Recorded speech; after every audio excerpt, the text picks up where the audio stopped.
সালাম আলাইকুম হুজুর। কালকে রাত্রে আমি একটা স্বপ্ন দেখছি। এই স্বপ্নটার তাবির কি হেরে জানার লেগে আপনাদের আইছিলাম।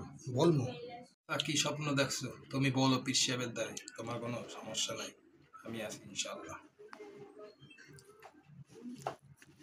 হুজুর, কালকে রাত্রে আমি স্বপ্ন দেখছি কি যে একটা মধুর বান্ড আর একটা আছে গুড় বান্ড। তা দেখি কি গুড় বান্ডের মধ্যে আমার হাত আর মধুর বান্ডের মধ্যে আমনের হাত।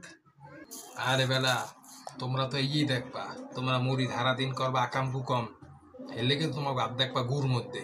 আর পীর সাহেব বুঝো না, আমার ভাত দেখবা তোমরা মধুর মধ্যেই।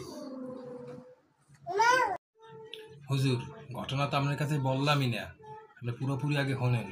আমি যে দেখছি যে আমার হাত গুড় বান্ডের মধ্যে আর আপনার হাত দেখছি মধুর মধ্যে।